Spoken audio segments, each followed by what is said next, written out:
Sebagai manusia, lelah itu biasa. Sebagai manusia, ada khawatir itu biasa. Karena memang itu sifat dasar manusia. Dalam Al-Quran Allah sampaikan, A'udzubillahi minasyaitonirrajim, Bismillahirrahmanirrahim, Innal insana khuliqa halu'a. Sesungguhnya manusia itu diciptakan dengan keluh kesah. Makanya kalau ada yang ngeluh, ada yang resah, gelisah, galau, ya kan? Ya biasa aja. Karena itu sifat dasar manusia.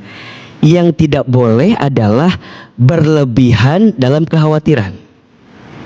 Yang tidak boleh adalah keterlaluan dalam kelelahan. Seakan-akan jadi orang yang lemah banget gitu. Sampai ada bahasa, aku mah apa? Itu kan bahasa lemah banget gitu loh, lelah banget. Padahal sebagai orang beriman kita tidak boleh seperti itu. Jadi lelah boleh, khawatir boleh, tapi berlebihan tidak boleh. Nah maka ahilman, bagaimana caranya agar kita bisa tidak mudah lelah, tidak mudah gelisah, dan selalu semangat dalam menjalani kehidupan ini? Ada 4 I bekal kita agar tak mudah lelah, tak mudah gelisah, tak mudah resah, dan tak mudah menyerah. Ada 4 I ya. I yang pertama adalah iman. Quran surat Ali Imran ayat 139. Allah berfirman, wala tahinu wala tahzanu wa antumul a'launa in kuntum mu'minin. Jangan lemah, jangan sedih. Sesungguhnya engkau adalah orang yang ditinggikan derajatnya jika engkau beriman. Kalau ada iman, di hati ini ada iman, maka tak akan ada perasaan gelisah berlebihan. Artinya, jika kemudian kita kecewa berlebihan, khawatir berlebihan, coba ditanya, jangan-jangan iman kita sedang down, iman kita sedang futur. Bicara iman berarti bicara apa, Ahilman? Bicara yakin kita ke Allah. Kan biasanya yang bikin kita lemah itu, mohon maaf, karena capek misalnya ya. Ibu yang jadi istri jangan merasa capek, karena istri itu pahalanya besar banget. Ada yang bilang, Ustadz, istri itu jam kerjanya panjang ya, dari terbit matahari sampai terbenam mata suami katanya. Wajar kalau capek karena pahalanya juga besar. Nah, kalau ibu saat menjalani posisi sebagai istri, ada iman kepada Allah, yakin bahwa setiap yang kita jalani itu akan mendapatkan balasan dari Allah, maka tak akan mudah menyerah. Kalau seandainya suami tak menghargai apa yang kita hadirkan, santai aja, karena Allah pasti akan menilai semua kebaikan kita. Begitupun para ayah, para suami yang di rumah, Anda mencari nafkah banting tulang, tulang banting, kaki di kepala, kepala di kaki, berangkat pagi, pulang pagi, capek mencari nafkah, istri nggak ngehargain kita, ya biasa aja, karena bagi kita di hati ada iman kepada Allah. Jadi nikmat. Dan orang beriman tidak mudah berputus asa. Itu yang pertama. Iman. Yang kedua, I-nya adalah istiqomah. Iman itu harus dibuktikan dengan amal. Amal bukan hanya sekedar amal, tapi amal yang istiqomah. Disebutkan dalam Al-Quran surat Fusilat ayat 30. Kata Allah, innal ladzina, sesungguhnya orang-orang, qalu, yang mereka mengatakan, Rabbunallah, Tuhan kami adalah Allah, tsumastaqamu, kemudian mereka istiqomah di jalan Allah.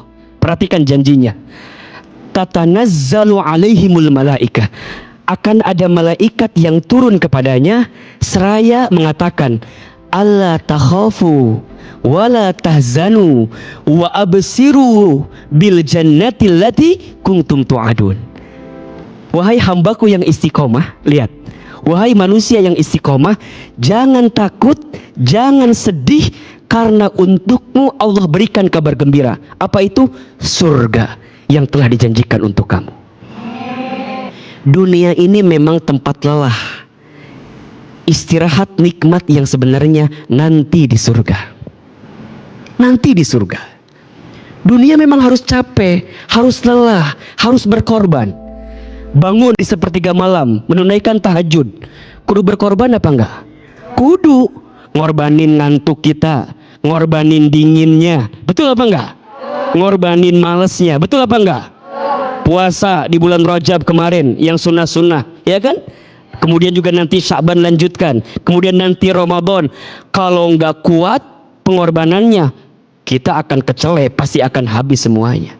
Tapi kita percaya bahwa dunia bukan akhir segalanya. Nanti di surga nikmat yang sesungguhnya. Dunia ini bukan tempat tinggal kita.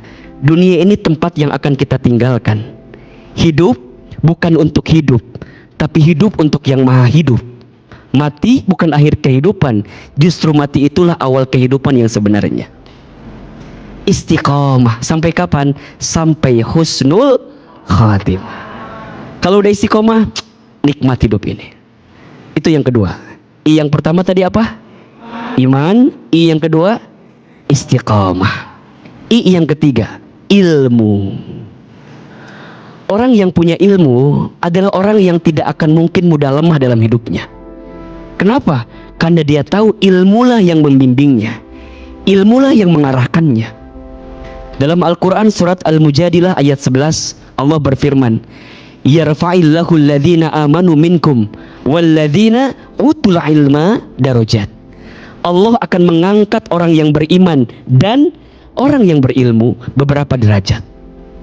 Maka kalau sekarang kita merasa lelah, merasa lemah, bahkan ingin menyerah, coba diperhatikan lagi bagaimana ilmu kita. Karena seseorang yang memiliki ilmu, terutama ilmu agama, dia akan mudah menjalani hidup ini. Ya, jangan samakan antara orang yang berilmu dan orang yang tidak berilmu. Orang yang tidak berilmu, maka dia akan menjalani hidup ini dengan penuh kegelisahan. Tapi orang yang berilmu, dia akan mendapatkan kekuatan selama dia menjalani kehidupannya. Seorang ayah, seorang ibu yang punya ilmu, maka dia akan membimbing anaknya dengan penuh kebijaksanaan. Seorang suami, istri yang punya ilmu, maka dia akan menghadirkan kasih sayang yang mendalam bagi pasangannya karena punya ilmu. Makanya seringkali saya sampaikan, begitu banyak rumah tangga yang menghadapi kegagalan bukan karena kurangnya cinta, tapi karena kurangnya ilmu. Kalau cinta mah I love you banget lah, love banget. Tapi kadang-kadang ilmu itulah yang kemudian tidak dihadirkan di rumah tangga itu. Dan yang keempat, agar kita tak mudah lelah, belajarlah untuk ikhlas. Apa itu ikhlas, Ustadz? Ikhlas itu menyandarkan setiap urusan kita hanya untuk Allah. Inna sholati wa nusuki wa mahyaya wa mamati lillahi rabbil alamin. Jangan berharap berlebihan kepada manusia, karena hati dan ucapan manusia itu mudah berubah. Berharap kepada manusia itu adalah patah hati yang disengaja. Kalau ingin bahagia, berharapnya sama Allah saja. Bunda berharap terlalu ke suami, siap-siap kecewa. Betul apa enggak? Kita juga sebagai suami berharap berlebihan kepada istri, siap-siap kecewa. Teman-teman yang bekerja berharap sama kantornya, sama bosnya, sama atasannya, kalau berlebihan siap-siap kecewa. Ahilman juga sama, kalau kita berharap berlebihan ke jamaah berlebihan kepada ustadz, siap-siap kecewa. Maka belajarlah untuk menghilangkan kemelekatan dalam hati ini kepada manusia. Belajarlah untuk menyandarkan sepenuhnya hanya kepada Allah. Ikhlas. Ya, ibu ingin beramal tapi mengharap pujian dari manusia. Tidak semua orang muji kita. Betul apa enggak? Melelahkan sekali kalau kita memaksakan diri untuk mendapatkan pujian semua manusia. Karena pasti akan ada aja orang yang melihat kita berbeda dari apa yang kita harapkan. Betul? Jadi yuk serahkan sepenuhnya apa yang kita hadirkan semata-mata untuk mendapatkan penilaian Allah. Karena kalau Allah sudah mengangkat derajat kita, tidak penting penilaian manusia. Seandainya seluruh manusia memuji kita, tak lantas kita jadi mulia. Seandainya seluruh manusia menghinakan kita, tak lantas kita jadi hina. Kata Ali bin Abi Thalib, jangan sibuk menceritakan tentang dirimu kepada orang lain, karena yang menyukaimu tidak butuh itu, dan yang membencimu tidak akan percaya dengan itu. 4 I agar hidup tak mudah lelah, tak mudah menyerah. I yang pertama apa? Iman. I yang kedua istiqamah. I yang ketiga ilmu. I yang keempat ikhlas. Insya Allah kalau kita punya 4 I ini, kita akan mudah menjalani hidup dan kita akan tenang dalam menjalaninya. Mudah-mudahan bermanfaat. Wallahu a'lam bishawab.